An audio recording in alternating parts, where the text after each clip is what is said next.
as bodiless entity called technology advances. We are getting embedded into a more connected world. And yet, the convenience and luxury of a digitized world have blinded and blinded us.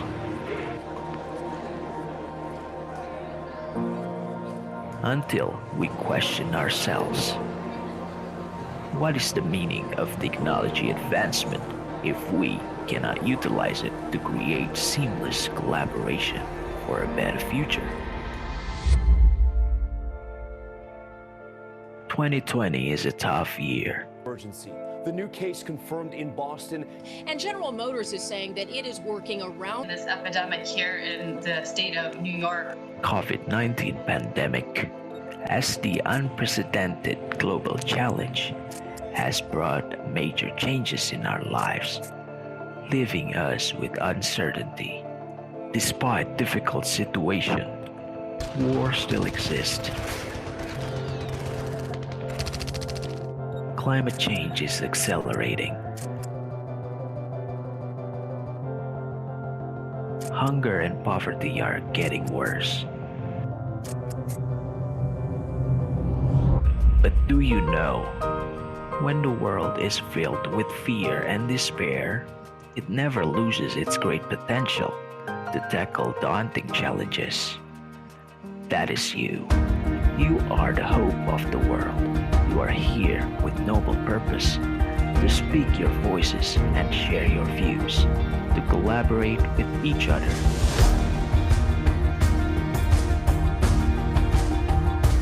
To promote peace and global stability for a better future.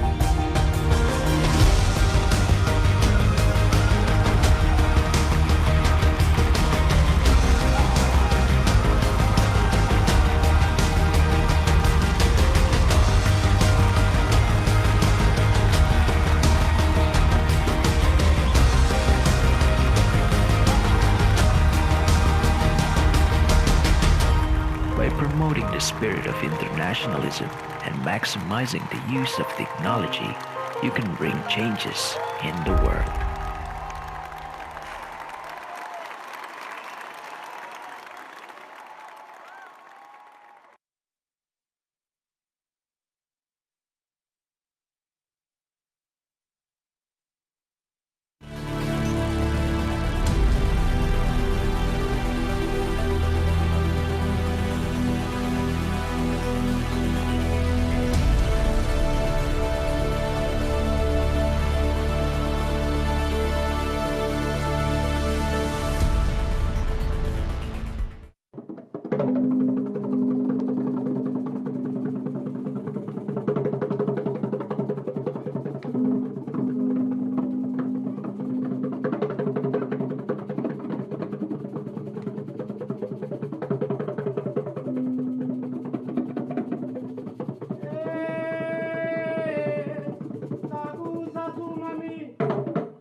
and welcome to the opening ceremony of the Asia Youth International Model United Nations Virtual Conference. Asia Youth International Model United Nations Virtual Conference is the 5th edition of the Asia Youth International MUN, and this conference is organized and supported by International Global Network, the platform that focuses on youth capacity development. In this edition, our green team is renewing the primacy of internationalism in global instability. This event starting from today, 6 November to 8 November 2020. And during the opening ceremony, we would like to remind you that kindly turn on your camera and mute your audio. Now, we are going to say hello to all delegates. Woo! So, hello delegates from India. Please raise your hand. Hello, India. And also, I want to see your best smile, delegates from the Philippines. woo! Please Hello. raise your hand. And also, please raise your hand, delegates from South Africa. Woo! Another smile that we want to see tonight, the delegates from Indonesia. Please your hand. Please raise your hand. And also, hello to all delegates that we cannot mention your country one by one. But we do really hope that you will always be in good condition. Stay safe and good luck for this conference. It also such an honor for us can be here tonight and lead this prestigious conference. The first online-based Model United Nations attended by more than 1,000 delegates from 51 countries around the world and connected to 12 councils. Wow, that's a huge number, Oh my Ari. God. That's amazing, and I can feel your excitement Yes. for this conference. And so before the beginning of the whole session of the opening ceremony, let us introduce ourselves as masters of ceremony. My name is Melinda with my partner. And I'm Ari Fauzan, and we will accompany you to the opening ceremony of the Asia Youth International Model United Nations Virtual Conference tonight. Alright, first of all, let's thank God who has given us His mercy and blessings so we can attend this program without any problems. Even though we are still in this pandemic situation, we should be confident to fight this with our creativity. Honorable speakers for the Grand Symposium of Asia Youth International Model United Nations Virtual Conference, Mr. Andika Sudarman and Mr. Yoga Mahardika. Thank you so much for joining us tonight. And here are the series of activities of the opening ceremony of the Asia Youth International Model United Nations Virtual Conference. Opening remarks by the Secretary General. Welcoming speech by the Minister of Tourism and Creative Economy of the Republic of Indonesia. International Grand Symposium with 2 inspiring speakers. Special speech from Mr. Sandiaga Salahuddin Uno as Indonesian politician and businessman. We also have introduction to our council and board of directors. And the general information about the conference. To begin the first agenda, we would like to invite Ms. Chut Jihan Shafira as the Secretary General of the Asia Youth International Model United Nations to deliver her remarks. And to Ms. Chut Jihan Shafira, you may have the floor.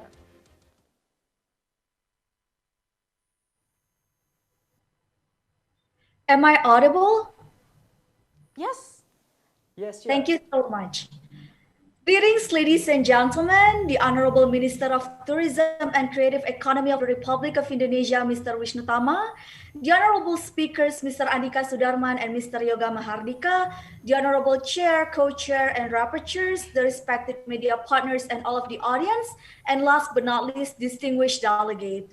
It is my utmost pleasure to welcome you to Asia Youth International Model United Nations Virtual Conference 2020. AYIMUN is one of the biggest and most prestigious youth conferences in the world, Every year, there are more than 1,000 delegates from more than 60 countries participating to voice out their concern and issues. We all agree that COVID-19 has caused us losing a lot of opportunities. Despite the hardship, we still want to provide the platform for youth, the voices of young generation to be heard, especially during this hard time, during this pandemic. We believe the young generations are still full of inspirational ideas and youthful spirit to make the world a better place. We want to hear what's in your mind, your experience and stories, your sadness and madness, your ideas of a better world, and many of your inspirational ideas. Thus, we will ensure all the delegates will have as great, if not better, experience during this virtual conference as the conventional conference to better voice out the concern and solutions to the issues. Thus, this year, we bring the theme of renewing the primacy of internationalism in global instability. To discuss this matter, we'll be having 12 different councils, ranging from UN General Assembly, UN organs, and regional bodies. The topics were crafted to be most timely relevant, and we hope that all the delegates have done the research to really come up with strong arguments and fresh ideas. Well, I still remember last year joining AYIMUN as a chair, going to Putrajaya, Malaysia, meeting more than 1,000 delegates from more than 60 countries around the world. During the opening ceremony, everyone was looking so ambitious, just like you are now, and ready to face their own battle in the council. Everyone dressed up really well, and some of them even practicing their speeches during the opening ceremony, which actually I do not recommend for you to do. But at that time, I was thinking, I believe this conference will be very fruitful and the delegates are so eager to win. I was happy. I was really happy to see how the conference goes. So 2 days later, I was in a bus with all of the chairs was heading to the closing ceremony. I was thinking, maybe tonight the vibe will be very different. We will see a lot of sadness and disappointment because we only have 5 winners and 5 awardees from 1,000 delegates in every councils. So many people will lose. But surprisingly, I was wrong. I was wrong because all I witnessed was joy, happiness, and celebration. The delegate, the board of directors, the observers, and even the IGN team blended in without boundaries and distinction. People were congratulating the winners and enjoying the culture performances. What I witnessed was not sorrow nor disappointment, but network, friendship, even family. Distinguished delegate, MUN is way more than just a competition and winning an award. It is also about making friends, lives up to the moment, and speak up your mind. You will feel much more than what you've already seen if you take a deeper look at what a conference was held for. Yes, I really suggest you to actually please practice your speeches, deepen your research, and sharpen your mind to win an award. But do not forget to make friends. Get to know each other's, get to know other cultures, because those are the beauties of an international forum and what we're also aiming for the delegate to experience at AYIMUN Virtual Conference 2020. Lastly, kindly stay healthy and hydrated. I can't wait to witness the legacy of AYIMUN Virtual Conference being presented by 1,018 delegates from 51 countries in 12 different councils discussing 12 different topics. I genuinely wish everyone the best of luck. Best regard, your Secretary General, Chutjihan Safira. Thank you. Thank you, Ms. Chutjihan Shafira, for your welcoming remarks. So ladies and gentlemen, now we step to the next agenda. We are glad to inform you that the Minister of Tourism and Creative Economy of the Republic of Indonesia, Mr. Wishnutama Kusubandio, to deliver his opening speech for this conference. Dear our beloved delegates, here is the opening speech from the Minister of Tourism and Creative Economy of the Republic of Indonesia, Mr. Wishnutama Kusubandio. Good evening, delegates. Greeting from Jakarta, Indonesia. First, I would like to thank Asia Youth International Model United Nations for having me here. I believe every youth will bring positive changes to the world. With all your ideas, innovations, and creativities, will help us facing any circumstances that we encounter today. Ladies and gentlemen, on the theme of global instability, every youth who gets involved in this event will be more aware of all the global issues, foster diplomatic problems, and you can enhance the critical thinking and decision-making skills. Also, from this discussion forum, it can be a platform for you all to speak your voices and developing your networks so you can be prepared as great future leaders. I hope all delegates can get benefits from this event. Have a great time and stay healthy. Thank you.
Thank you, Mr. Wishnutama Kusubandio, for your welcoming speech for this event. And what a warm opening speech from our Minister of Tourism and Creative Economy of the Republic of Indonesia. So Melinda, Yep. the next agenda we will have an international grand symposium. What do we have in this international grand symposium? Oh, I cannot wait to see this because I think this is the most awaited agenda Oh my for our God. delegates. Yeah, Right? and I'm so on fire tonight to start this international grand symposium. Of course, and we have two inspiring speakers with their MUN backgrounds, and also one of the role model for many youths in Indonesia. That is Mr. Sandiaga Salahuddin Uno. That is true. Let me introduce one of the speakers. For the first speaker, we will have Mr. Andika Sudarman. Mr. Andika Sudarman has just completed his master's degree at Harvard Law School. Throughout his time in college, he was awarded more than 15 honors and achievements, involved in more than 10 non-profit organizations, and published 2 educational books. Amongst others, he brought back the first ever Honorable Mentions Award at Harvard National MUN to University of Indonesia. Before his graduation, he was Indonesia's #1 most outstanding student by the Ministry of Research, Technology and Higher Education. And now he is the CEO and founder of sejutacita.id. Thank you, Ari. And to the next speaker we have Mr. Yoga Mahardika. Mr. Yoga Mahardika is an experienced diplomat with a demonstrated history of working in the government relations industry. Skilled in international relations, policy analysis, social media, diplomacy, and lobbying. Strong community and social services professional with a bachelor focuses in international relations from Universitas Pajajaran. And now, he is working as the diplomat for the Directorate of Asian External Cooperation at the Ministry of Foreign Affairs of the Republic of Indonesia. Thank you so much, Melinda, for your introductions. Now, before we give the stage to our speakers tonight, let us watch a special message from Mr. Sandiaga Salahuddin Uno. Bismillahirrahmanirrahim. Assalamualaikum warahmatullahi wabarakatuh. Hello, the delegates of Asia Youth International MUN virtual conference as the world's next future leaders. My name is Sandiaga Salahuddin Uno. I'm from Indonesia and I really do sincerely thank you for joining us here for this Asia Youth International MUN virtual conference.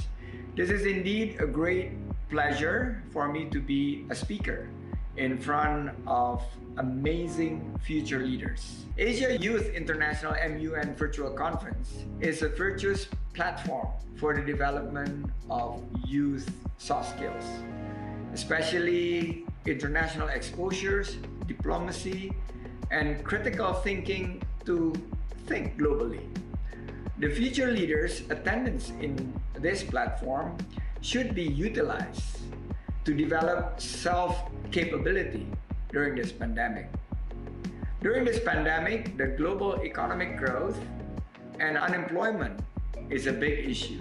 I hope the Asia Youth International MUN virtual conference will be a game changer, will present real solutions, and will run smoothly to help presenting collaborations for a better future. I hope all the delegates will be the next future leaders for their own respective countries and sectors. With that, I'd like to close my remark. Thank you once again. Thanks to all the future leaders. You're great. In particular, I'm looking forward to your successful career as a next future leader. Thank you. God bless you, and may God lead us to the solution of this pandemic, and see you on the next occasions and your path toward the top. Wassalamualaikum warahmatullahi wabarakatuh.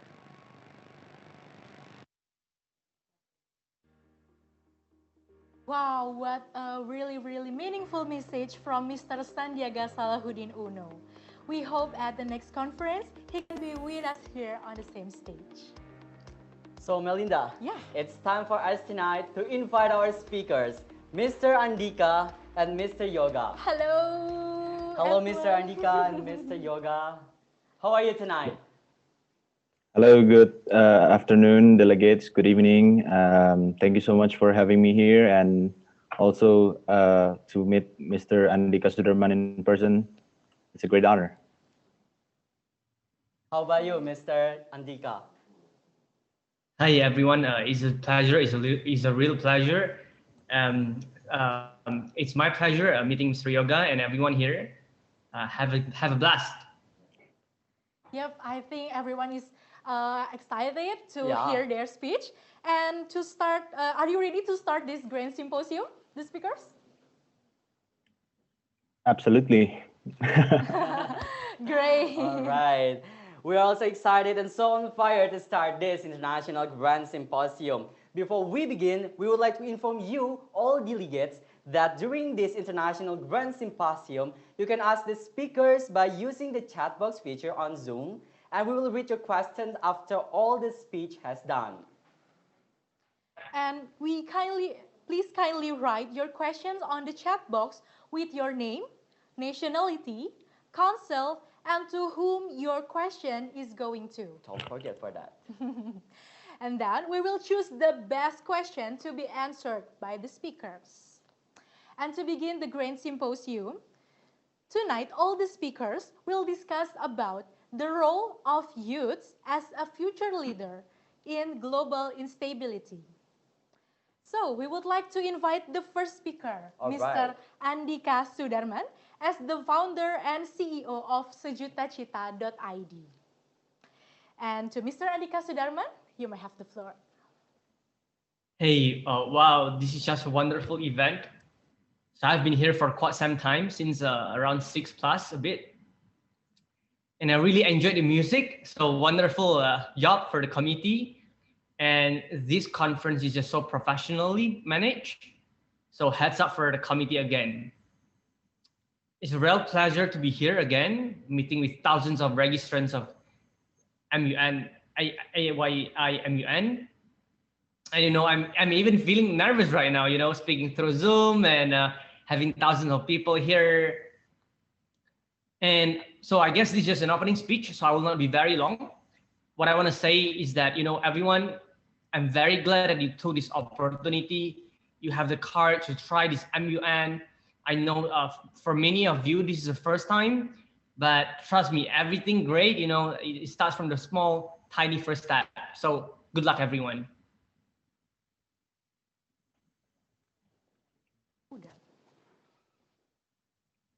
Wait, am I supposed to continue like until like 15 minutes or something? I thought we have like moderator with them together. Yes, please continue, Mr. Andika. This time is full of for you.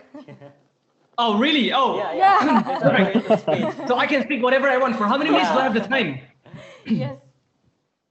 For how many minutes do I have the pleasure to take the stage? 15 minutes. Okay.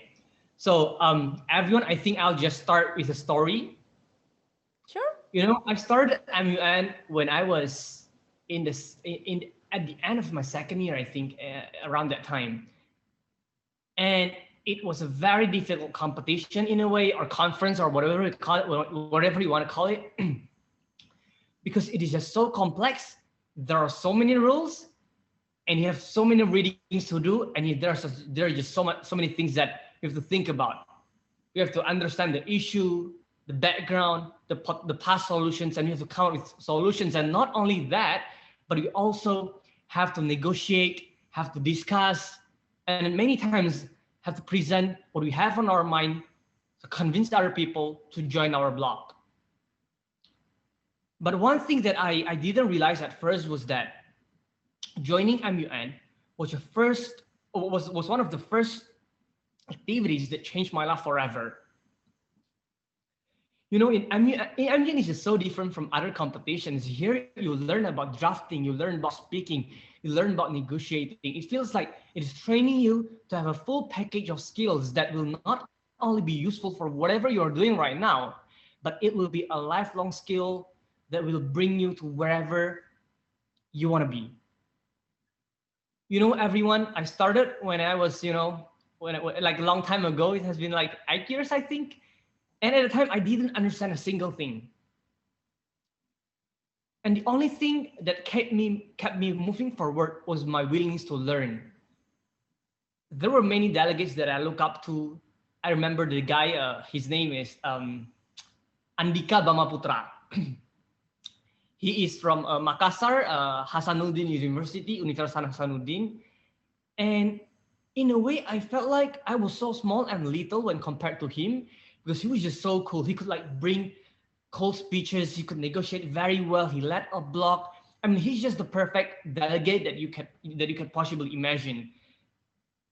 But you know, my motivation was to learn, and because all I wanted was to learn, so I didn't feel afraid, and instead I felt so inspired by Andika, but not this Andika, but that Andika. Like I learned from the way he spoke, the way he negotiated, and the way he drafted the draft resolutions, working papers, and everything. So if you're a first timer like Andika or this Andika years ago, I would suggest you to not feel that you don't understand a thing, because it's completely fine. Just have the idea to keep learning from other people, know what is a good standard, and to learn from that standard and implement whatever you can from that person, so that you can be such a good delegate in the future. And for my friends who are joining this, the second, the third, even the fifth, or even the 10th time, do not stop. At one point in life, I was in like a group where there are like so many MUN active people, very great, very amazing people, very, very cool people. They're much, they were much cooler than I was. I mean, that time, yeah. Now I'm cooler. No, I'm just kidding.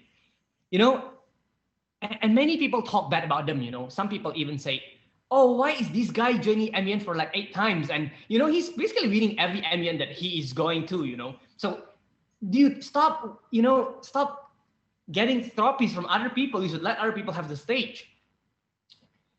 I mean, it is just this is something very new to me at that time, because I just couldn't understand, why would people say something like that when people, maybe they win for the 8th time, but they just feel like they're not good enough yet and they just want to keep learning. So if you happen to, and I know some of my friends got really stressed out, and that's why I'm explaining this point. If you are like my friend, people say shits about you, don't care about them, just keep moving forward, and just to keep learning, because everyone in life has different stage. I mean, maybe for other people 8 times are more than enough, but for you maybe 8 times is not enough. Then go 100 times, it's perfectly fine. Do not care about what other people think, but just keep becoming the best version of yourself. So I've spoken 2 points. The first is, if you're a first timer, do not feel discouraged, but keep moving forward, keep learning.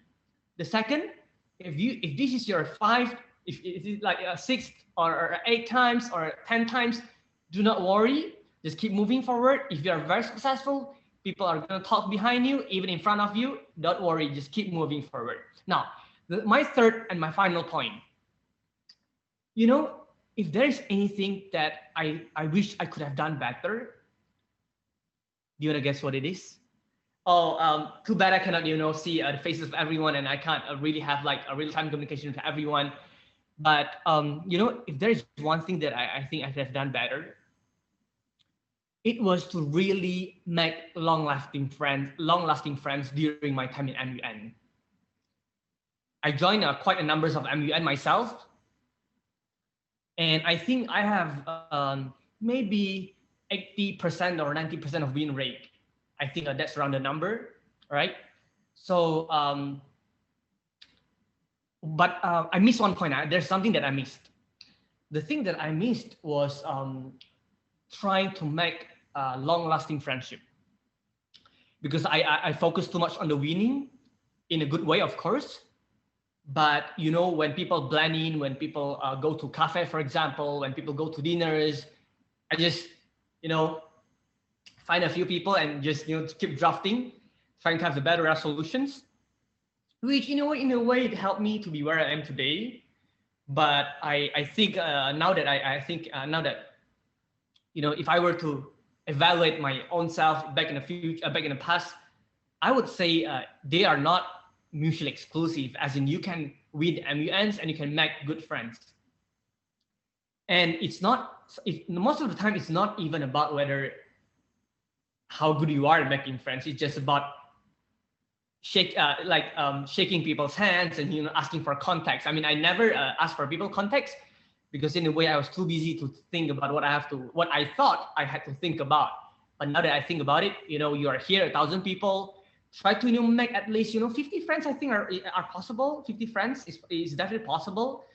So make friends, and don't just don't only think about winning, and don't only think about making friends, but think about learning from people who you think are cool, and also try to win an award, because that's the whole thing about for me. If you want to just practice, can practice watching and practice with your friends.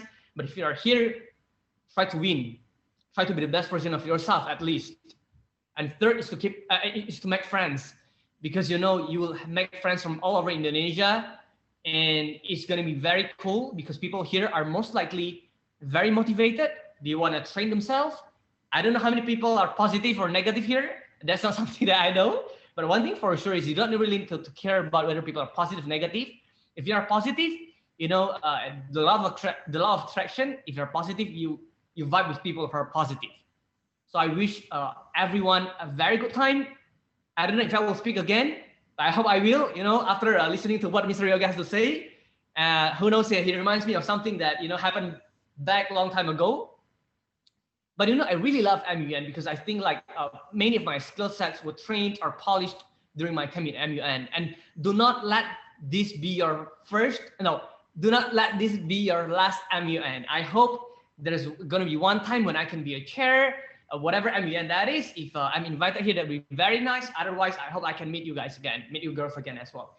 I think I spent 15 minutes, I think, perfectly on time. Thank you, moderator. Thank you, MC. And thank you, everyone, for your time. Yes, thank you so much, Mr. Andika Sudarman, for your inspirational speech. And one thing that I remember, Ari, this conference should be your best moments to make friends and try to win. Yes, Yeah, Do you agree with me? yeah, don't forget about your vision and mission to join this event and the conference. Yes, of course. And there are beloved delegates, now we move to the next speaker. We would like to invite the next speaker, Mr. Yoga Mahardika, as the Diplomat for Directorate of Asian External Cooperation at the Ministry of Foreign Affairs of the Republic of Indonesia, to deliver his speech.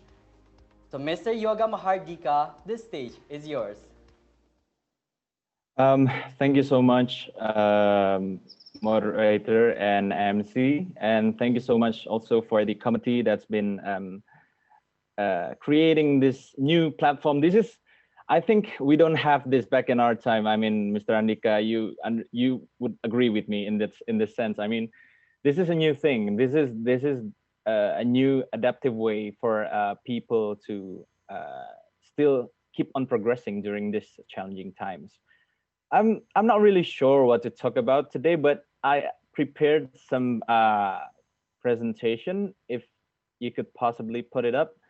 I'm sorry, Mr. Andika. I'm told by the committee that I should prepare something, so I prepared something a little bit. So, so they sent me. Could you put up the presentation, please, if I may? The committee. Thank you. Okay, it's already appear. Yeah. Yeah, It's thank on you. right now. So I prepared. I only got 15 minutes, so I'm gonna be quick on this. So this is my little take on the role of youth as the future leader in a global instability. So can I go next? This is very. I mean, honestly, Kaya, this is very substantive compared to what Mr. Andika was saying. I mean, it was a very humane perspective in that sense. So I'm gonna touch you a little bit on that substantive side of things. I think there are 4 factors in this today's global instability. The first one I put the biggest would be the COVID-19. Right now, globally, at the 5th of November today, it has been 47 million cases, almost 48 million cases, with 1.2 million deaths. This pandemic has impacted mostly in all aspects of our lives, in the sense global economic decline, and socio-cultural adaptations, and also political affairs instability.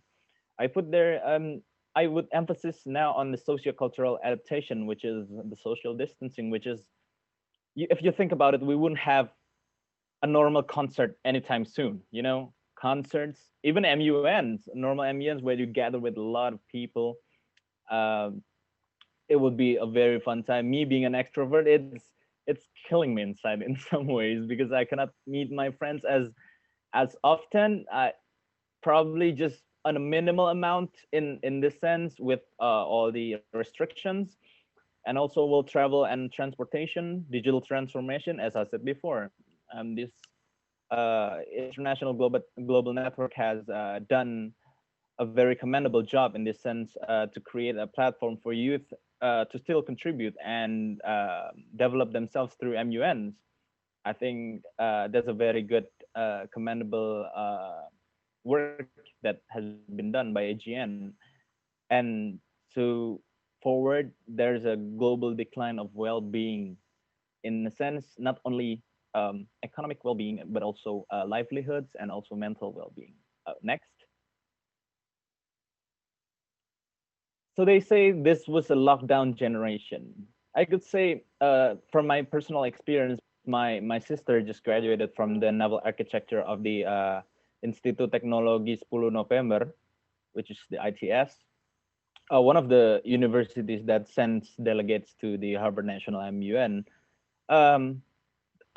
There's a report from ILO that one of 6 people, young people, have stopped working due to COVID-19 pandemics, which is the economic impact of this lockdown generation.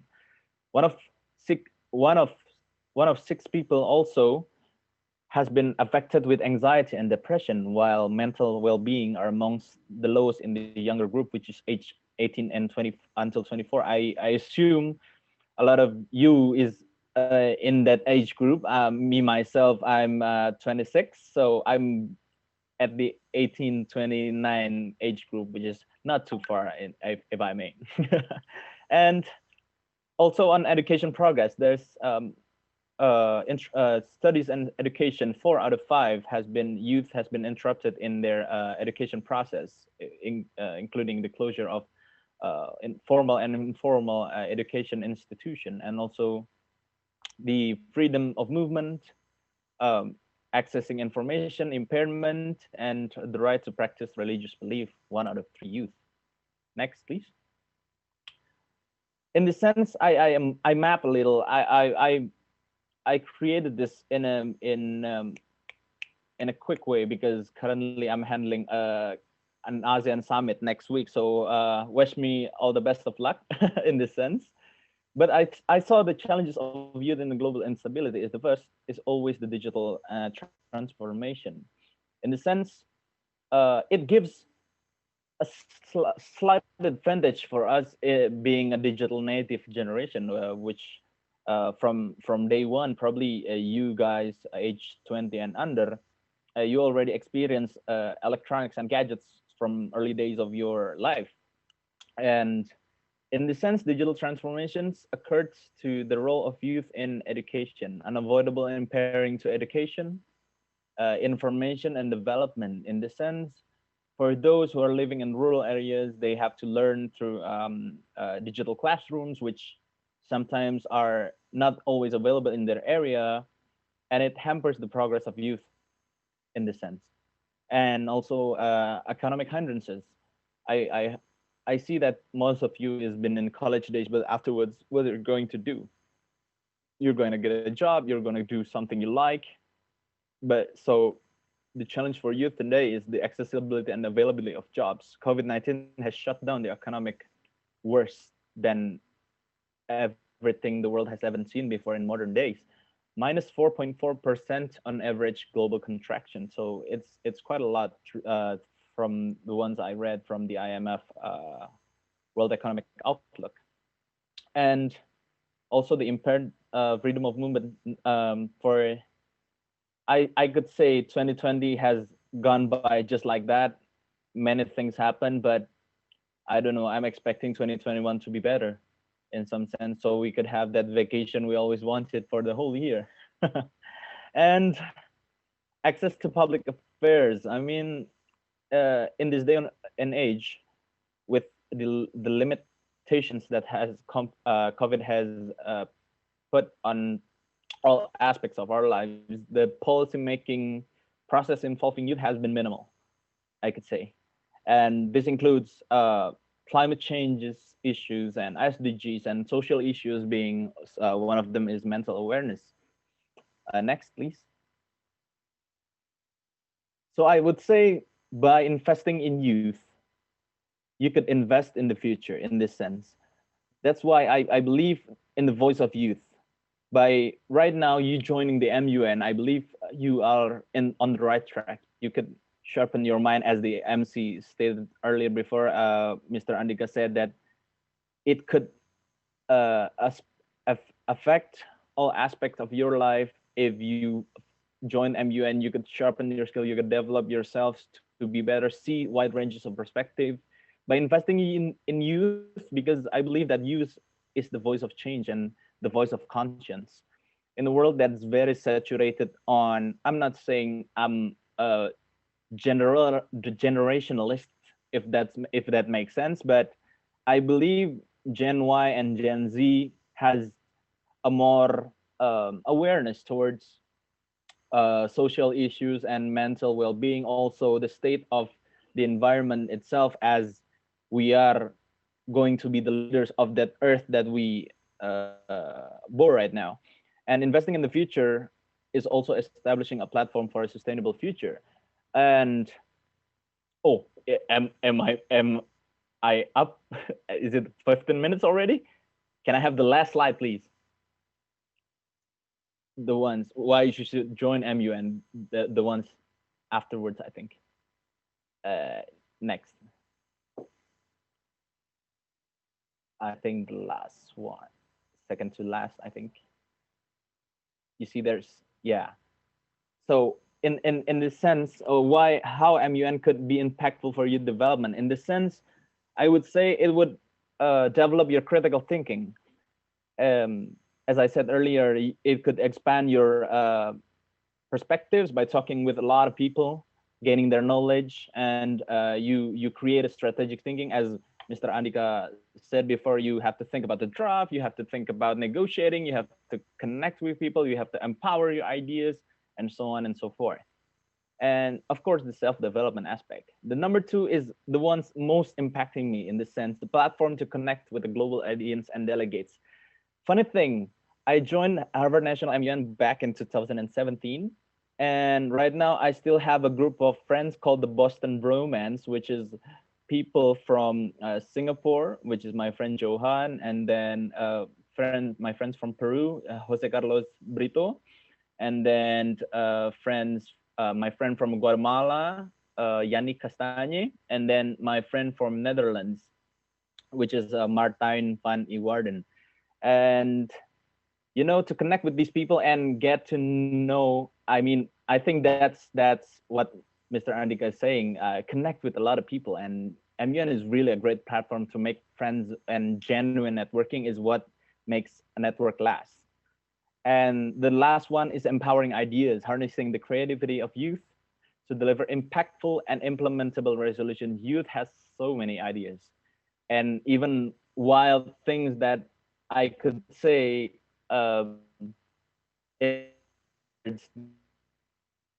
actually it's implementable. Start about the scalability. Start small and aim big. That's what I'm saying. So I hope this MUN conference could deliver that empowering ideas.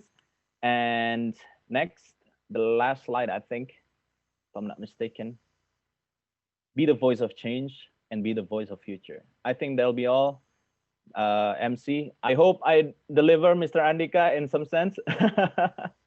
So best of luck to you, delegates, and have a blast in this crazy MUN world. I hope you'd enjoy it, because I do enjoy it. I joined MUN because I aspired to be a diplomat, and right now my mentality has been always fake it till you make it.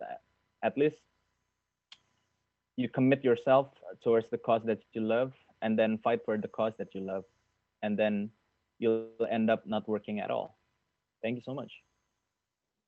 All right, thank you so much, Mr. Yoga Mahardika, for your inspirational speech tonight. We hope that knowledge that you shared tonight for us will be one of our guidelines to set our future. Thank you. Once again, we also want to say thank you so much for your incredible presentation, Mr. Andika and Mr. Yoga. Now we have a question and answer sessions, and we already choose the best questions tonight. So we pick more than 3 questions actually. Yeah. And that's from various countries, from delegates. Yeah, right now our committee is still scrolling the best question from you tonight. The first question is gonna be who? Who? All right. All right. We're still connecting with our committee tonight. So, Mr. Yoga, how do you feel Yes. After you give your best speech tonight? Well, I really hope to see and be involved in the MUN itself, to be honest, but I got, being now part of the government, I have duties to fulfill. And next week would be the ASEAN Summit, the 37th ASEAN Summit, with all the related summit. I'm actually handling the desk for ASEAN India, so I would have the ASEAN India Summit by the 12th of November. And we've been working for quite a while right now. I think my weekend would be not there, if I might be frank, because we have a lot to prepare for the summits. And this is our first virtual summit, in some sense, with our external partners. We had internal ASEAN Summit in 36th ASEAN Summit back in June. And right now we have the 37th ASEAN Summit with our external partners, which is ASEAN +1. So I hope this would be a great opportunity for you guys to talk about things that might incite and spark the imagination to create a better world, in some sense. Thank you so much, Mr. Yoga Mahardika. Thank you. Yeah, I hope one or many delegates from this conference would Yeah. be you in the future as the diplomat and representing their own country. I hope so. I hope so. I have high hopes for these delegates. I see they're very bright. They're very inspiring, and they look, as Mr. Andika said earlier, very ambitious and eager to learn in this sense. So I hope there would be more Mr. Andikas in the future and would be more diplomats for their own countries, because I see a lot of countries here. Amen. All right, we already have some questions for you, two speakers. And the first question is coming from Danish from India, and the council is Interpol. The question is going to Mr. Yoga. Okay. How nervous were you for your first MUN experience or MUN conference, and how did it go? Please, Mr. Yoga. Well, speaking to me as a person, I would close this batch just because I would talk as a person, not as a diplomat of Indonesia. I would say I sweat like a pig.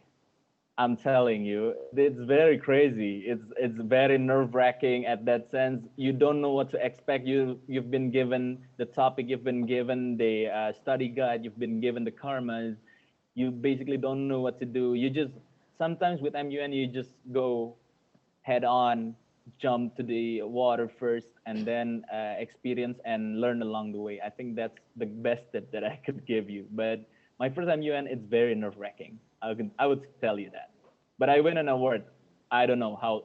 I'm lucky, I guess, because I'm not really that good at that point. But yeah. All right, thank you so much, Mr. Yoga. And the next question, All Mr. right. Ari. For the next questions going to Mr. Yoga again. It's come from Sri Lanka, Aksaran, represent UNHCR Council. Mr. Okay. Yoga, are you ready for these questions? Hopefully. Is there an incident which made you feel that I have to raise my voice and stand up for it because no one else has stood up for it? If we're talking about the context of MUN, there was a time when at the HNMUN on my block, I was in SpecPol back in HNMUN 2017.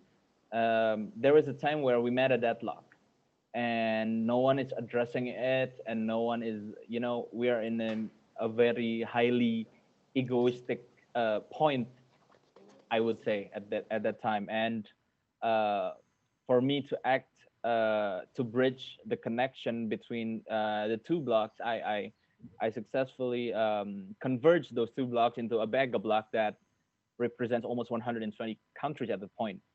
So I believe when you saw something that no other delegate has saw before, I think you should trust your gut and go with it, because most of the times it went well, but be careful, don't be rash, stay on a diplomatic manner, because I think it's important to know that you are being genuine and kind, and you're trying to solve the problem being put at hand at the point.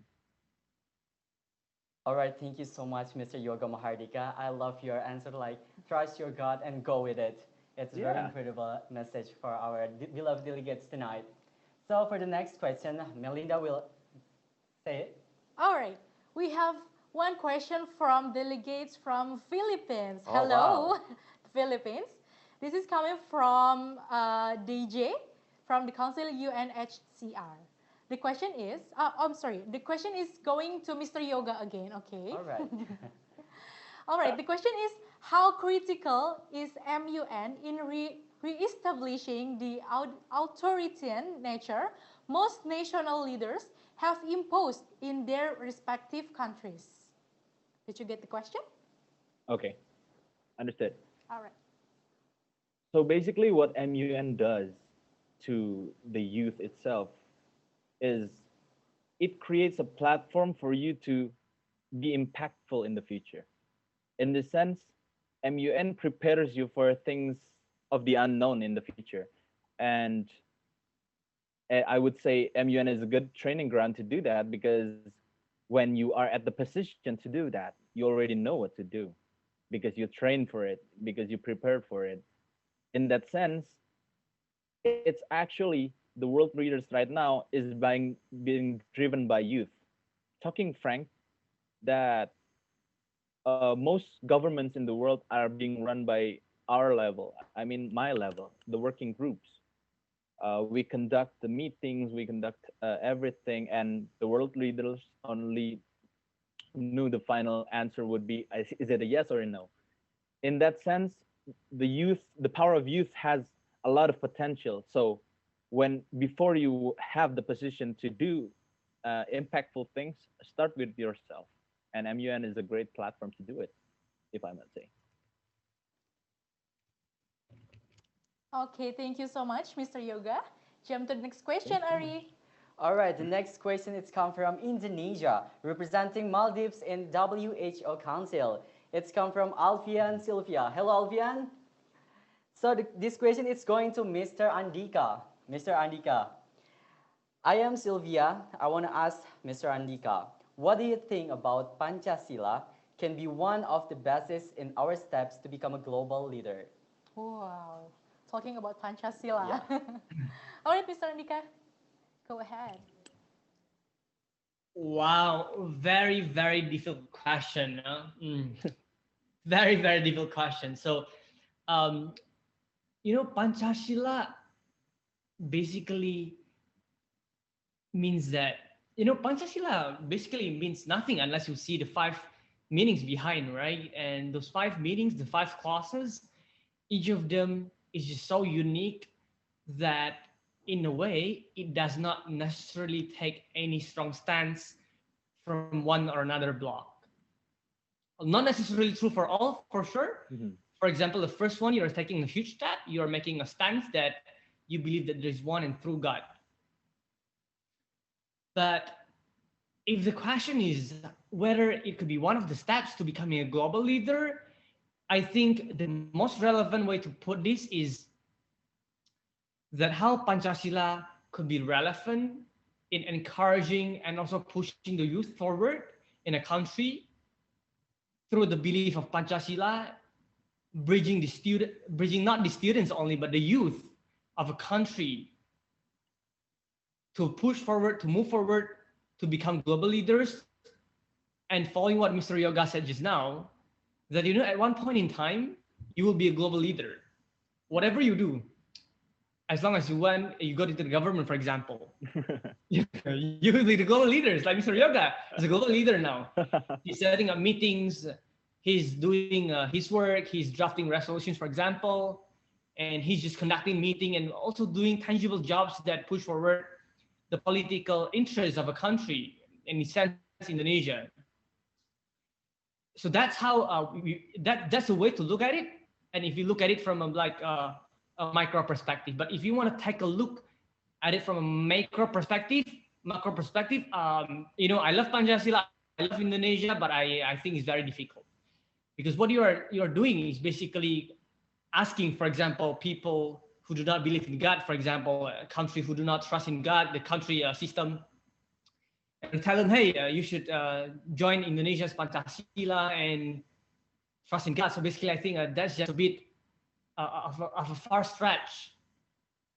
But if you are talking about it from a micro perspective of how it can lead the youth of a country in improving themselves, develop themselves, and the democracy of a country, allowing the possibilities of the self-development that we are looking at, then of course it is very possible. But one thing to bear in mind is that every country, including Indonesia, has its own uniqueness. Pancasila might work in Indonesia, but it might not work in China, for example. It might not work in Russia, for example, or in the US. So if you are talking in the context of Pancasila in Indonesia developing the youth, in Indonesia becoming global leader, I think so far Pancasila is the best. And by the best, I mean it's the most relevant for Indonesia. I hope that answers the question. Thank you. All right, thank you so much, Mr. Andika. And I think Pancasila is the best and basic things for Indonesian especially. Yeah, to become their future leader in the future. And the right? global leader, of course. Of course, as like Mr. Yoga. Okay, and the next question is coming from England Diva, representing Bolivia for the Stockholm Council, and the question is going to Mr. Andika again. The question is joining MUN change your whole life? And how does it change to you? Is it perpetually moving into your changing life or still need some process to be who you are right now? Thank you. Very good question. I really like this question because I think at this stage, I mean, if you ask, how Pancasila is doing in Indonesia, ask Mr. Yoga. Ask this kind of question, you ask me, that's the right way to go. So, how MUN shaped my life, right? So, to be very honest, whatever you do, my friend, in life, MUN, debate, speech competition, or doing organizational stuff, everything is only like a supporting, they all play a supporting role. Everything in the end goes back to each person, goes back to you, for example. How much can you learn? How much can you absorb from MUN? How much can you take, for example, from your speech competition? How much can you learn by joining MUN, by looking at how other people do speeches, do drafting, how much you can absorb from them, and how much you can implement those skills for yourself. So if the answer is me personally, I think MUN is very much for me because I like public speaking, I like writing, I like negotiation. But I know for some people, MUN might not be for them because they choose to have more specific set of skills. And I think that's the more general way of how our population behave today. We believe or we prefer to have very specific skill set like writing, speaking, organizational skills. But yeah, for me personally, I like MUN because it has all the aspects that I like, but I know not many people are suitable for MUN. But in a way, MUN really, I know, changes the life of many people, at least, right? If you do not like MUN, at least you will realize that there is this platform for you to develop all four skill sets together: writing, speaking, negotiation, and research. Other competitions, other conferences, or other occasions, I'm doubtful that there is anything like MUN. So how MUN changed my life, right? MUN let me see, again, this is getting quite personal, but I think it's fine. At one point, you will see I don't know whether this is something nice to say because for many of you, this is the first time, but this is my personal experience, and I think it's better for you to know now than later. When I was very young, right, I was conned by some people, 300,000 rupiah. And at the time, I thought, oh no, I don't want to be conned again. Until I went to MUN. So there are many tips and tricks in MUN. Some are the good ones, and some are the bad ones. And the bad and good, depends on what value or what how you look at it, your perspective. If you look at it from the perspective of you don't have any value as a person, then it's good. But some things, if you look at it from like a moral perspective, it might not necessarily be the best thing to do.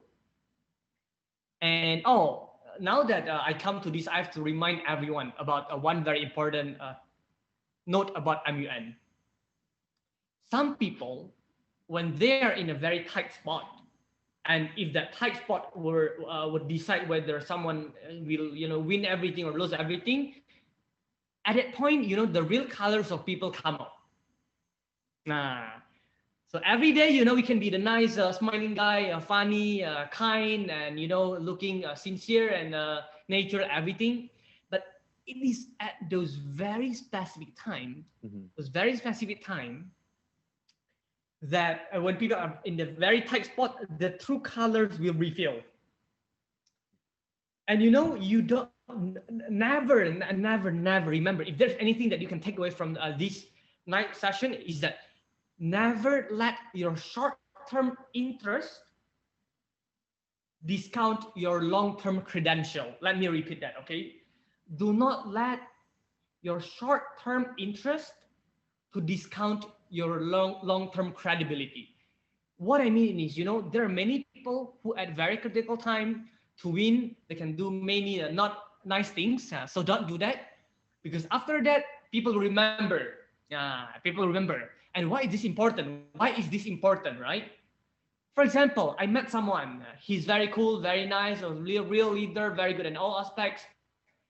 But for example, if I found out that at the end of the day, he's not the type of person I thought him or her to be, then one day, 10 years after, for example, if I want to build a startup like what I'm doing right now, I'm building a Sujita-Cita. It's a educational, it's something very cool. Just look it up on Instagram at sujitacita.id, just look it up, okay? And Sujita-Cita Future Leaders. I would never hire those people who would backstab people at the back, like from the back. It's very, very not nice to do, because, history repeats itself in a way. And generally that's the way.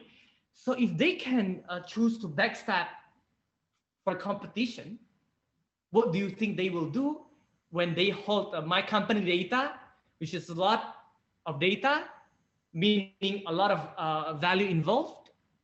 What would they do with those valuable stuff? Would they backstab me or not? Well, I don't know, but I don't want to take the risk, because I know there are many people who are very kind, very nice people, and those people, you should be those people. In MUN, there are many ways to win. And my way to win is for people to like you. You don't have to be smart. As you see me and Mr. Yoga, Mr. Yoga seems to be the smarter one. And I think he's smarter than me. And he's very, I think he's very smiley, and so I like him. So let's not use him as an example. But say, there are many people in my councils, very cool, wearing very nice and speak very nicely. But Andika, in the end, Andika wins. Do you know why? Because people like Andika. So however good they are, speaking everything, people fought for Andika's resolution. Why?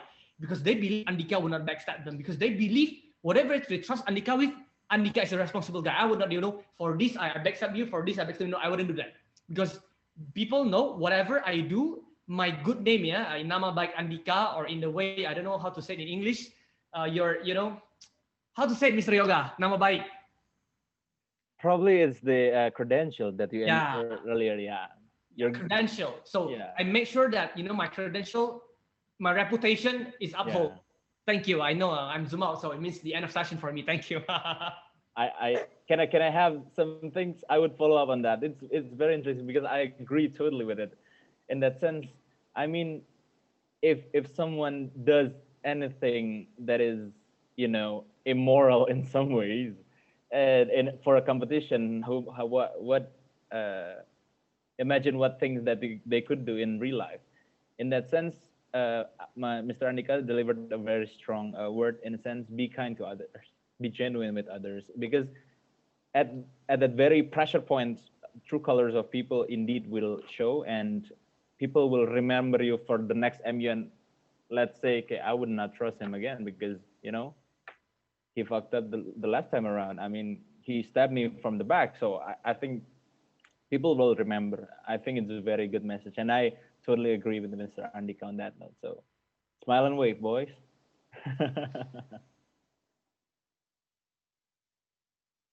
All right. Any additional answer, Mr. Andika? Or it's enough? I think I can tell you forever about this topic, but we have more questions to come. So let's give the chance for other people to ask questions too. Thank you. So, oh my God, I also love your answer. Like, we should make it this MUN conference to be our process to advance our skills, such as communications, diplomatic skills, debate skills. So it can be our model to set our goals in the future, right? And also we can get a lot of connections from this conference. Yes, and please make this moment so memorable for your future, right? All right, the next question. All right, the next question we got from Algeria. It's come from Abdel Ghani Otmain, representing Morocco in UNDP councils. And the questions again is going to Mr. Andika. So Mr. Andika, are you ready for this questions, and it's going to be the last question for this session.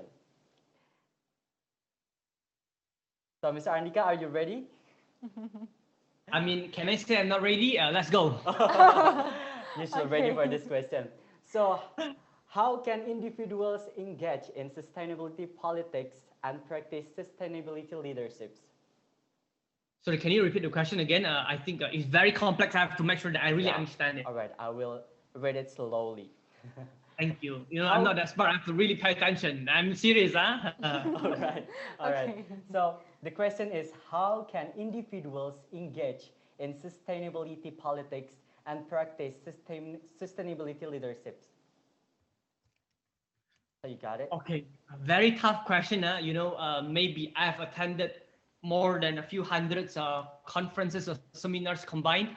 And I think this MUN has the most difficult questions from Pancasila, you know, this kind of how can individuals engage in sustainable politics and practice sustainable leadership. Dude, this is like the whole MUN topic for me to think about. But thank you for the questions. I think I will try to break down the question as much as I can. How can, forget it, individuals engage in sustainable politics? So let's define what is sustainable politics.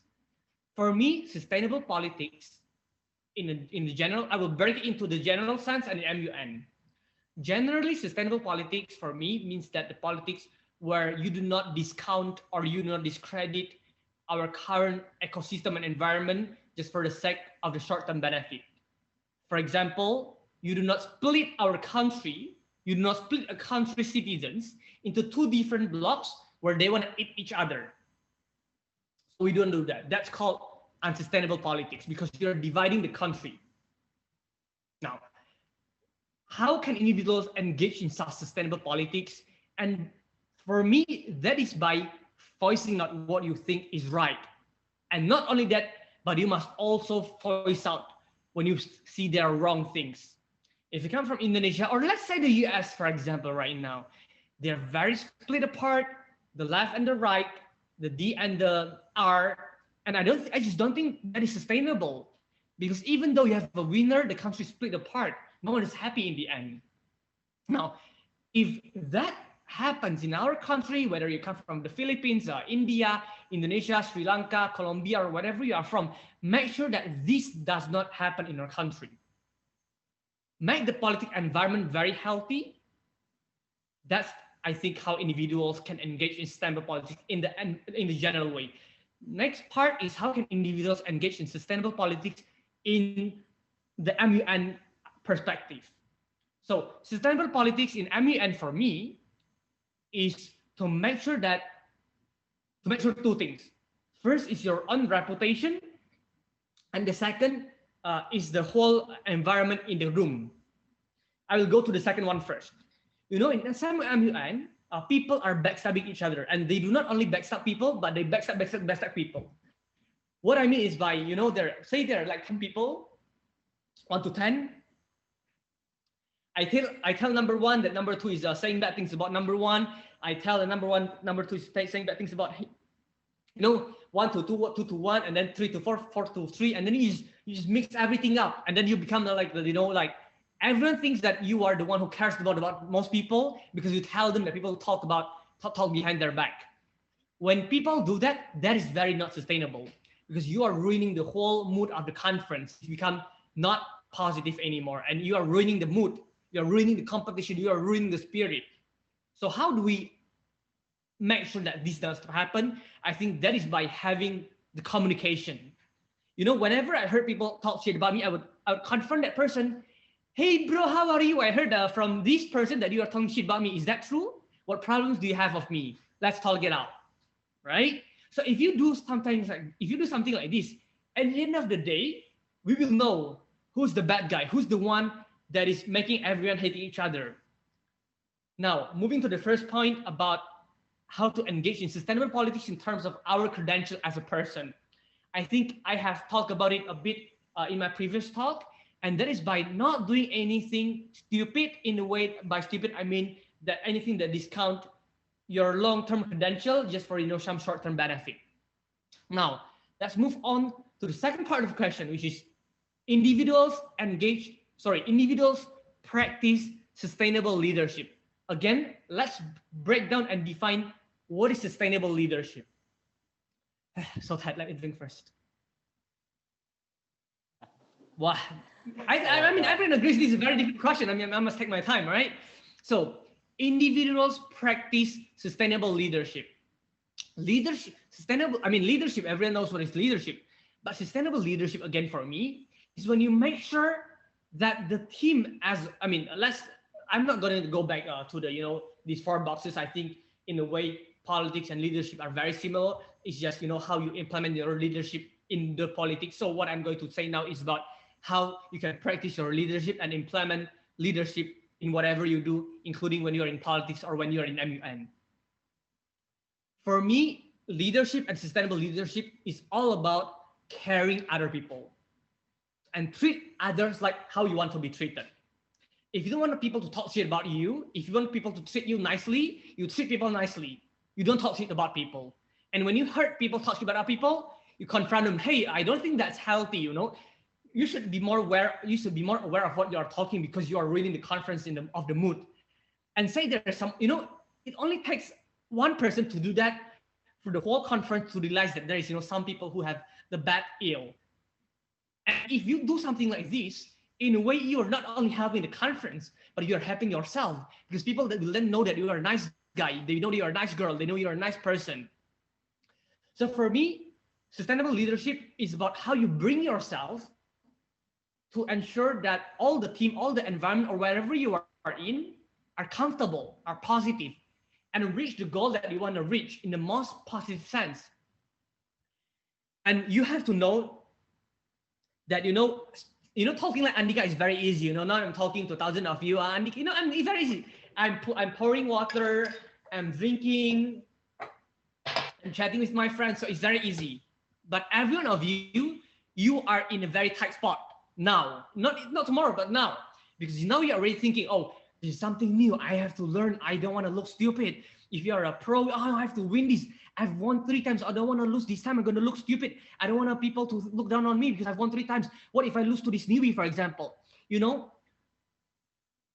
The key to all these problems is to have the mindset of learning, to have the growth mindset that you are there to learn, to make friends, and to improve. To win is just bonus, but not the bonus that you put on number 3, but you put them all equally. And that is very possible to do. And I'm not saying that because I'm having a nice time. But I'm telling you that because that's the best practice and because that's possible. Some people have done it. Mr. Yoga has done it before. I have done it before. A lot of people have done it before. So do not discount. Okay, if there's anything that you can bring back from tonight, do not discount your long-term credential just for this one competition, just this short-term benefit. If you backstab people, you might feel, I think I'm gonna win because I backstab people. But do not backstab people and lose. That's stupid. So if you backstab people, even if you decide not to listen to Andika, even if you decide to backstab people tonight, tomorrow, in the next few days, make sure you win. Okay?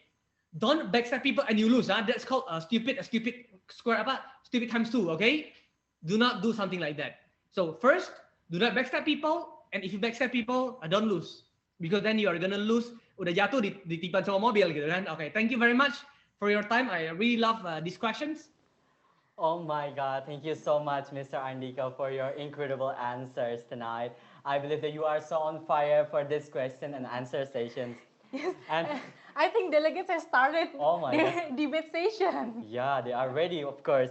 And Yeah. don't forget, delegates, remember the key from Mr. Andika. Don't forget to mindset to yourself, to learning and make a friends. Remember for that. Yeah, great. And okay, I think this is the last session All for right. this International Grand Symposium. So once again, thank you so much for all the questions from the delegates, and thank you to the speakers who has given us a lot of motivation and information, knowledge, and anything that delegates could get for their future. And so before we close this Grand Symposium and the discussion, please give your closing statement for our delegates. Dear our speakers, let us know how MUN can help your future career or your now career, present career? Maybe starting from Mr. Yoga. Your last statement, Okay. closing statement. Okay, so the closing statement that I would give, in MUN, you have the opportunity to do three things. The first would be to prepare yourself. To prepare yourself, I mean, topic-wise, substantive-wise, and also personality-wise. In that sense, you prepare yourself to jump on a conference, you prepare yourself to meet people, you prepare yourself for anything that MUN throws at you. The second one would be to connect. You prepared yourself and then you're ready now. MUN gives you the opportunity to connect with others. In a sense, as what Mr. Andika said, don't backstab people just out of nothing. So, I mean, be kind, be generous, be a great listener. And I think that holds true. I mean, with my experience gaining some accolades in several MUNs, the key is to listen to great ideas. And, you know, by hand, and you could connect them. You could connect with those people through their ideas. And the third one would be to empower. Through MUN, you could empower your ideas. You could speak with a lot of people. After you connect, you empower with a lot of people. You empower your ideas. You gain much support from your fellow delegates, and you gain bigger blocks, bigger followers, and they will do the work for you in that sense. They will stood up for your ideas. They will support your ideas, even though maybe someone tries to backstab you, if that's the theme by Mr. Andika right now. But it holds true because there are some people like that in these conferences. So I think that will be my closing statement. You need to, MUN gives you an opportunity to prepare, to connect, and to empower. Thank you so much. You're welcome. And also thank you so much, Mr. Yoga Mahardika, for your incredible closing statement. And right now, please, Mr. Andika, to give your closing statement for this conference. Yes, I remember there was a very specific question, or you're not about what this closing statement is about. Do you mind to repeat that again? I'm sorry. Dear MC or dear moderator? All right. What is I remember you mentioned about something, how MUN can help your the role of something. How MUN could help your career, your present career, or maybe your next step for your career. Okay. Yeah, to sharing to our delegates. Okay, so if the question is how MUN can help your career, then the answer would be MUN. When you come into the MUN, think about how you can gain the most. For me, it's about finding someone that you look up to, someone that you think are very cool. Learn to be like that guy or that girl. That's the easiest way. That's the easiest way for you to improve. I know because that's how I did it. Andika Bama Putra. I still remember his name. His name became my chanting, Bama Andika Putra, Bama Andika Putra, Andika Bama Putra. I forget his name, but these three words rings in my head because he was so cool and I wanted to be like him. If you want to improve yourself, if you want to improve your career, first improve yourself. And how to improve yourself? For me, the easiest way from this MUN is to find someone that you look up to, be like that person. Stalk that person. Let him or her become your standard. You want to reach that level. Now, the next question would be, how if you don't have anyone that you look up to in the conference? It's very easy. And these two you can do together. And not means that you can only choose one. Make friends. I mean, I don't know if this is possible, but back in my days, the offline MUN, you have more than one room. Okay, you have more than one conference. So you can make, in one point in time, when you are so confident that you would win, and when at one point you don't think winning is important anymore, what you want to find is inspiration. What you want to find is people who can inspire you, the good examples, people who are better than you. You want to look at how they do things. You want to look at how these people speak, how the people draft, how people communicate. Go into the sessions of other people. I don't know if this is possible or this is allowed. Back in my days, it's offline.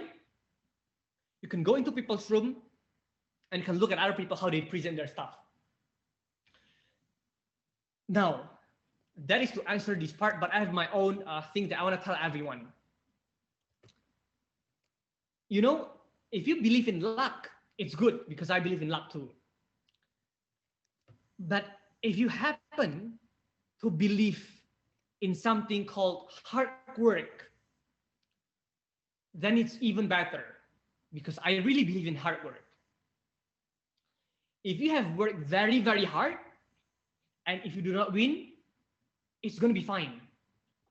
Because winning a competition means nothing if you can improve your own self. Say someone, for example, has like an axe, right?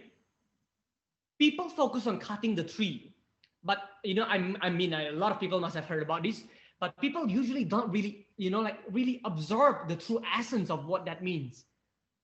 People go to a conference, go to a competition, they want to win.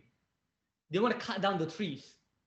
But what people forget is the old saying, do not just keep cutting trees. Make sure that your axe is polished. Make sure that that is your goal. Because when your axe is polished, don't mention a small tree. Don't mention a good one, two big trees. You can even cut down the entire forest. So do not let, you know, winning be your sole goal of this MUN. Let self-development be your goal, because when you can develop like a huge lot from this conference, for example, then you can join 5, 10 MUNs and you can keep winning, because you already know how to win. So don't win by being clueless. That's called luck, which is good. 1, 2 times, very good, very possible. But make sure, even if you win, even if you lose, remember or find out what makes you win, what makes you lose. How can you improve? And take that to your next level. I believe there is always a meaning, there's a reason behind everything. There's a reason, me, Mr. Yoga, and the MC, the moderator, everyone is here. We are here for a reason. If you still do not get anything from this 1 hour talk, maybe you might be missing something. Maybe you are too stubborn to learn. Maybe you just don't get the essence.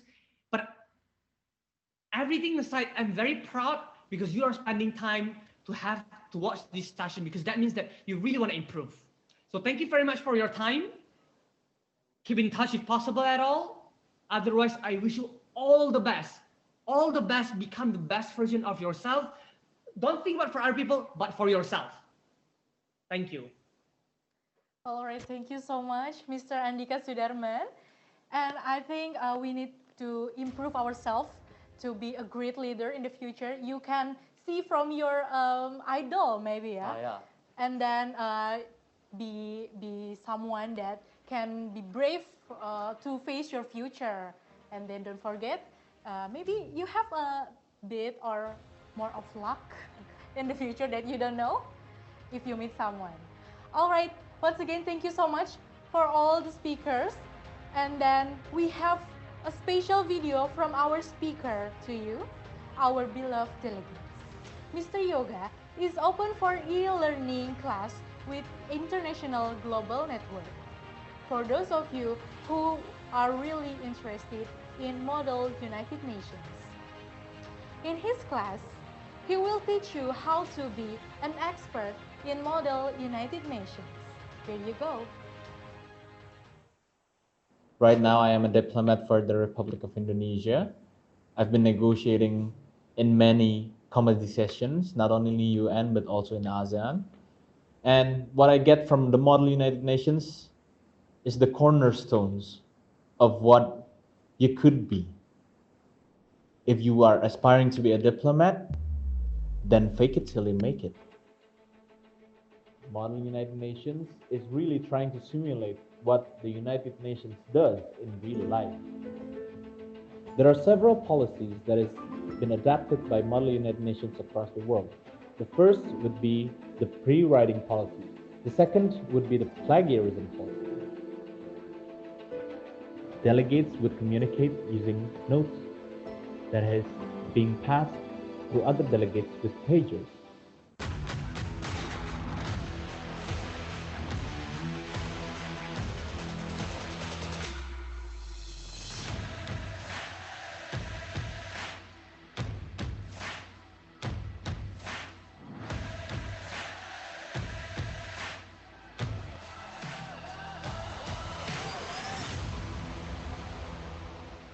Well, it's simple, really.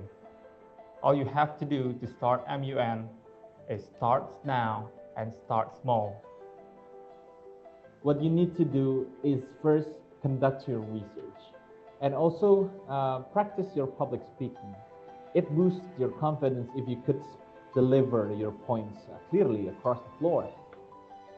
My secret recipe has been to win awards in Model United Nations has been two words: connectivity and empowerment. So, get ready, delegates. Are you ready to be the best delegate? Wow, give a big applause for our speakers tonight, Mr. Andika and Mr. Yoga. Thank you so much for your message, your knowledge, your sharing, and also your motivations tonight. So, Ari, let's continue to the next agenda. Anyway, Melinda, Asia Youth International Model United Nations Virtual Conference in this special editions, we are supported by many platforms that are Liputan 6, Merdeka, Femela, and Dream. Kamu bisa nikmatin berbagai informasi dari Liputan 6, liputan6.com, dan aplikasi Liputan 6 secara bersamaan. Semuanya ada di wajah baru aplikasi Liputan 6. Kamu bisa jadi orang yang paling cepat dapat informasi terbaru karena ada fitur latest. Nikmati cara baru baca berita di fitur Visual Stories. Bukan cuma tulisannya yang menarik, tapi banyak gambar kece yang bisa kamu lihat. Tampilan kece, update berita cepat. Download sekarang ya.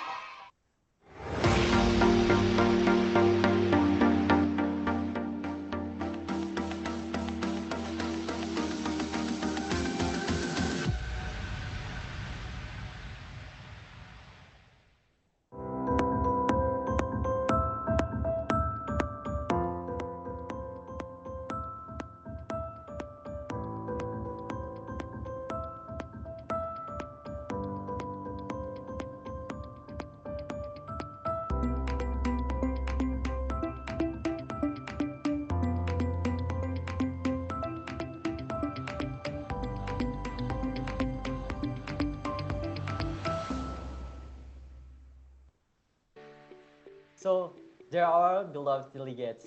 The next agenda, there will be an introductions of Board of Secretary and Board of Directors of Asia Youth International Model United Nations Virtual Conference. And this session will be led by the Secretary General of Asia Youth International Model United Nations, Ms. Chut Jihan Safira. And to Ms. Chut Jihan Safira, you may have the floor.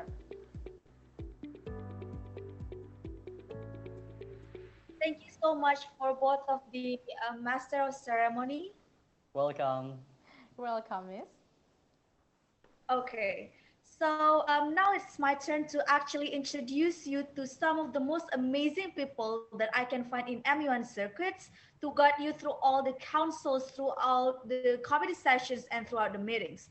Those are the people that I found through open recruitment and closed recruitment, because we want to give the chance for all people out there to actually apply for this position so we can gain some of the best people.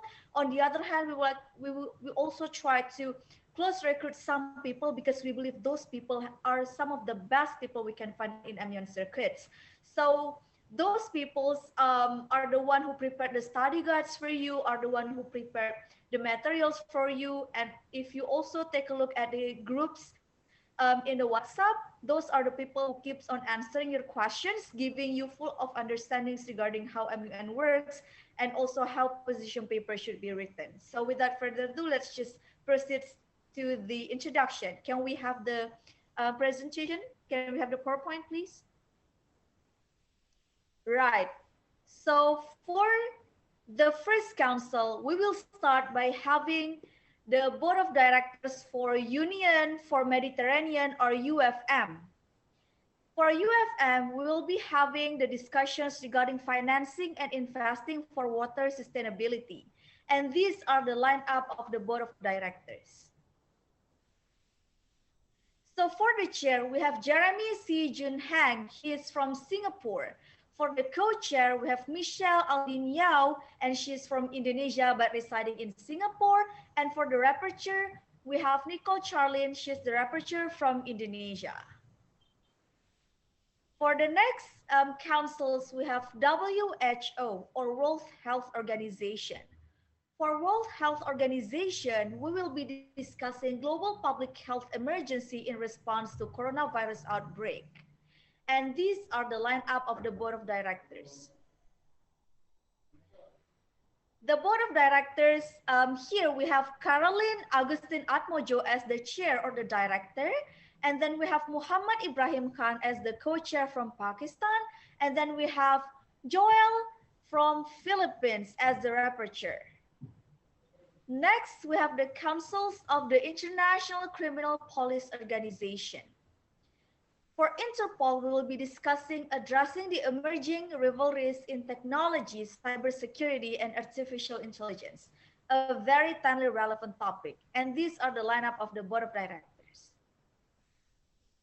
The first one, we have Noval Rafif Siahaan as the chair. He's actually MUN veterans in Indonesia. He was actually a chair when I was joining my first international conference.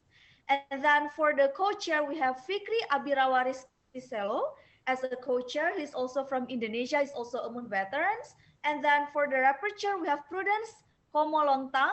She's also from Indonesia and will be acting as a rapporteur for Interpol of AYIMUN virtual conference. Next council, we have United Nations Development Program, which will be discussing protecting the rights of informal slum dwellers through improved and more inclusive urban governance. And these are the lineup of the chairs. So for the chair, we will be having Hiba Nasrullah. She's from Italy, and she's also part of the IGN online conference, which has been very experienced in terms of chairing. And then alongside of Hiba, we have Pratam Golcha. He'll be acting as the co-chair. He's from India. And then alongside Hiba and Pratam, we have Subham Bhatia. He'll be acting as the rapporteur. He's also from India. All of them are very experienced. Thus, you will have no regret if you'll be moderated by them. For next next council, I'm also getting nervous introducing these very bright, amazing people. For the next council, we will be having International Monetary Fund, or we call it IMF, which this council will be addressing the emergence of cryptocurrency. Cryptocurrency is very timely relevant. Many people are involving in cryptocurrency, and let's see the lineup of the chair. So for IMF, we will be having Faris Abdurrahman as the chair. He's from Indonesia. He's actually an economic student and is very, very active in international conference such as Maybank competition challenge and sort kind of things. He's very familiar with cryptocurrency. And alongside with him, we have Saskia Nafla Henry, which is the co-chair. She's also from Indonesia, but she's been very much experienced in terms of discussing economic issues that is also combined with technology. So cryptocurrency is also up to her field. And alongside Faris and Saskia, we have Adelia Rahmawati. She'll be acting as the rapporteur for this conference. Next. For next, we have OIC, Organization of Islamic Cooperation, which will be discussing the challenges faced by the Ummah to counter foreign domination, specifically women empowerment in Muslim world. And these are the lineup of the chair. So a little bit of a disclaimer that we received a comments asking why the OIC councils is not moderated by Muslims, because we have two amazing non-Muslims chair and co-chair. But nonetheless, what we are trying to give you delegates are actually the best chair and co-chair we can possibly find, regardless of their identity, regardless of their race, culture, religion. What we are aiming is giving you the full surface of what a great chair should be. Remember that in this conference, you are representing a role, not yourself. So in this matter, regardless of their identity, both Hino Samuel Jose and Adolfo Alvarez deserves to be the chair because they are the best that we can find for this council. So for the chair, we have Hino Samuel Jose. He's been very experienced in chairing both national and international conference, and he's from Indonesia.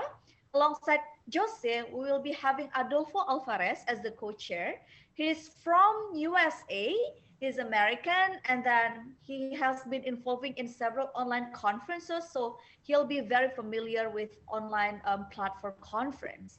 And alongside Jose and Adolfo, we will be having Adinda Rahmaputri. She'll be acting as the rapporteur, and she's from Indonesia. Next council, we will be having United Nations Environment Program. This council will be discussing protection of marine ecosystem during reclamation. And the lineup of the board of directors are, for the chair, we'll be having a very great friend of mine. She's been involved in, I think, pretty much almost all of AYIMUN conferences. It was in Putrajaya, in Malaysia, in Bangkok. She was part of it. She's Pumudika Amarasekara. She's the chair. She's from Sri Lanka. And then alongside Pumudika, we have Mark Paulo Canada. Well, despite his name is Canada, he's not from Canada. He's from the Philippines. He's also a great friend of mine. He's very friendly. And alongside these two amazing people, we will have Aryadika as the rapporteur. He's from Indonesia. Next council, we'll be having United Nations Children's Fund, or UNICEF. This council will be discussing ensuring the well-being of children with disabilities. Well, actually, this is a very urgent discussion, a very urgent topic to be discussed, but unfortunately, not many places, not many conferences acknowledging these issues. That's why we bring it for the AYIMUN virtual conference. To bring this topic to the table, we have a lineup of board of directors, which are Charvi Dugal as the chair from India. A very nice fun fact to know that AYIMUN virtual conference, this specific conference is actually her 100th conference, exactly the 100th conference of her. So she'll be acting as the chair. She's very experienced, and she chose no other conference rather than AYIMUN to be her 100th conference. And then alongside with Charvi, we have Bianca Kathleen Mary Tiugo. She's from the Philippines. She's very great. She started MUN last 2 years, and then she's been expanding her knowledge, her skills, and I chaired her, and she's a very great MUNer, so you can definitely trust her as your co-chair. And then alongside Charvi and Bianca, I have Nurizati Kafia binti Sidek from Malaysia, who will be acting as the rapporteur. I was going once against her. She's also a great MUNer, and we both snatched most outstanding delegate at a time, so you can trust her for her quality to be the rapporteur with Charvi and also Bianca. And then next council will be having United Nations Children's Fund. No, it should be DISEC. These are Marman Security. Okay, so for DISEC, we'll be discussing ensuring the well-being of, it's not ensuring the well-being of children with disabilities as well. For DISEC, we will be discussing the issues of the proliferations of nuclear weapons and the stability of South Asia. And then for the board of directors, we have very amazing people. The lineup of the board of directors, the chair is Abhiraj Goswami. He's also a very experienced chair. He's been chairing for 5 years. He's from India. Alongside with Abhiraj, we have Muhammad Enrico as the co-chair from India. He's very experienced in terms of security issues. He's also very passionate about it. Alongside Abhiraj and Eric, we have Quinta Alaya Emirsha as a rapporteur from Indonesia. She's also an experienced MUNer, and she's a very great person. She's very friendly. You can definitely believe dissect will have a very fruitful discussion with this lineup of board of directors. Next, council. Yes, we got it right this time. We have United Nations High Commissioner for Refugees, UNHCR, which will be discussing refugees in the midst of COVID-19 pandemic, which is very timely relevant, very urgent to be discussed, yet not many people recognize the issues. So the lineup of the board of directors to moderate the sessions will be Daria Kiseleva. She's from France. She'll be acting as the chair. She's very experienced. She was actually the Secretary General of AYIMUN online conference. She's very friendly. She's very great in understanding the ROP, and you can definitely trust her for this matter. And then alongside Daria, we have Sachin Shekhawat. He's the co-chair from India. He's also very experienced. Alongside Daria and Sachin, we have Prasista Sahita Ningrum. She's the rapporteur from Indonesia. She's a very hardworking person and a very detail-oriented person. So all of this board of director lineup are complementing each other, and they will serve you the best for UNHCR Council. Next, we have SOCHUM, Social, Humanitarian and Cultural Committee, which will be discussing protection and justice for the victim of sexual harassment. Well, basically, most of the time for SOCHUM discussing sexual harassment, most of the delegate will be women. But let's see tomorrow, maybe we'll hear some perspective also, not only from women, but also from men. And to at the conference, we'll be having a very great lineup of board of directors, which are, first, Naman Sharma. He's the chair. He's actually very young, 19 years old, but his quality is one of the best. When I interviewed him for this position, he showed that how he's very calm in responding to the crisis in a conference, and how he's actually very knowledgeable about the topic. So I'm glad to introduce you to Naman Sharma. He'll be the chair. He's from India. Alongside Naman Sharma, I have a very good friend of mine, Claudia Patricia M. Castro. She's from Venezuela, and she'll be acting as the co-chair. I met her in Harvard World MUN before, and she's a very great MUNer. So both of them are complementing each other. But for the rapporteur, we have Gina Raihana, which is actually as outstanding as the chair and the co-chair for these councils. Gina is a very, very experienced delegate as well. She's a very friendly person. She's a very great person. So you can definitely trust this lineup of board of director for SOCHUM. Next council. We have FAO, Food and Agriculture Organization, discussing modernizing agricultural system to achieve food security. This is a very timely relevant issues, the understanding the climate change, understanding the growing of populations. And we have a very great lineup of board of director, which are, we have Irena Shaleva. She's from Italy. She'll be acting as the chair. She's also a very friendly person. She understands a lot about astrology. She's also part of the IGN online conference. She moderated the councils, and she's a very experienced chair. So I believe she'll bring you the best of this conference, especially for FAO Council. And alongside Irena, we have Madhav Rati. He's from India, will be acting as a co-chair. He's also a very, very great person. He understands a lot about the topic, so you can definitely trust the chair and the co-chair regarding the study guides. Alongside Irena and Madhav, we have Rusau Jordan Anapitu as a rapporteur. He's from Indonesia, and he's very eager to actually experience this conference as much as you are. Yet he's also an experienced rapporteur to also help you in moderating the committee sessions tomorrow. So I believe the board of directors of FAO will actually serve you right, and will actually serve the best about the committee sessions that you're gonna have tomorrow. So do we still have any other councils? I believe none. We have mentioned all of them. So thank you so much for everyone to pay attention to the introduction of the board of directors.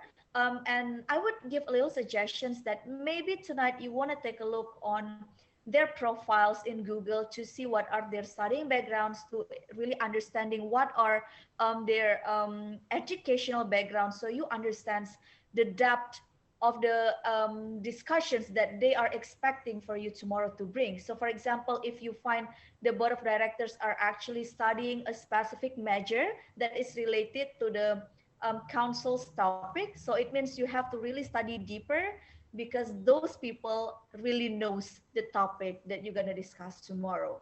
So that will be all from me. I'll give the credits to them for making the study guides, and I'll believe they will rock the councils tomorrow. So thank you so much. I give it back to the master of ceremony. Thank you so much. Thank you so much, Ms. Chut Jihan Shafira, as our Secretary General of Asia Youth International MUN Virtual Conference. And we are truly sorry about the misspelling name of the council before. So, Ari? Yeah? What's next? I'm so excited, but actually, this is gonna be the last thing that we have to share tonight. What is that, Melinda? Tell us right now. So before we close this opening ceremony, please do pay attention to some information that we are going to inform you right now. So we're going to read the technical information right now for Asia Youth International MUN Virtual Conference technical information. For the Zoom meeting applications, don't forget to install Zoom meeting application on your laptop, personal computer, or smartphone. The second one is the technical information about how to join the meeting have been mentioned on your guidebook. Then there will be 12 meeting rooms with 12 different links for each council. You are not allowed to share the link to another delegates from other council. All right, this is for the username and virtual background. The first one is, please use the username format given by the committee during the committee session. Then you are required to use the official virtual background provided by the committee during the committee session. The third one is, the link to access the virtual background has been mentioned on your guidebook. Then the technical instruction about how to change username and virtual background has been mentioned on your guidebook. Don't forget to read your guidebook. All right, this is about how to use Zoom application for Model United Nations. The first one is, you have to familiar with Zoom meeting application. The second one, during the roll call, all delegates will use raise hand feature as substitute for the placard. The third one is passing a note. At the online-based MUN, delegates will use chat feature to send message to other delegates. The chat feature can be found at the bottom side of the screen. The next one, raising motion and voting. If you want to raise a motion and join the vote for a motion or draft resolution, you can use raise hand feature as mentioned above. And lastly, unmoderated caucus. For the unmoderated caucus, the specific technical concern and platform will be informed by the chair, island co-chair during the committee session. An additional note, the specific instructions and information has been mentioned on the guidebook. Don't forget to read your guidebook again. And the important notes, all delegates must obey the rules and regulations applied by the committee of the Asia Youth International MUN Virtual Conference. The second one is, all delegates must respect time, respect system, and respect people. Next, all delegates must turn the camera on during the session. In case you have a technical issues, can be informed to the committee officer.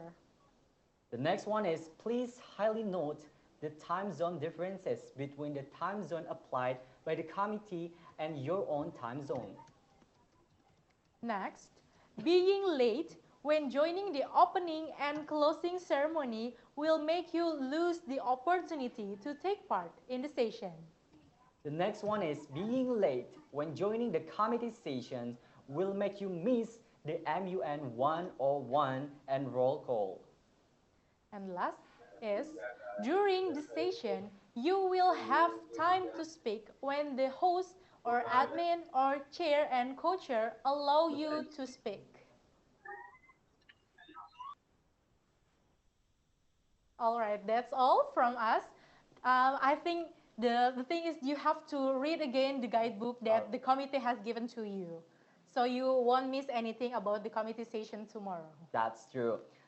Excellency, ladies and gentlemen, now we come to the end of the opening ceremony of Asia Youth International Model United Nations Virtual Conference. On behalf of the host and the committee right now, once again, we would like to give our deepest appreciation to you all tonight for your kind support and appreciation and participation. So, have a good day, good luck for tomorrow committee session, and good evening and see you for on the closing ceremony. Another information, they're all delegates. Before you close your screen right now, we are going to take a picture together. So give your best smile and pose, then kindly screenshot by your own laptop, and don't forget to upload it on your social media and mention or tag us. Thank you. Yeah, you can smile right now to your screen. Turn on your camera. And Best smile. And don't forget to screenshot on your own laptop. Maybe you can be one of formal pose. Okay, right now, Formal. first station, Okay. formal pose.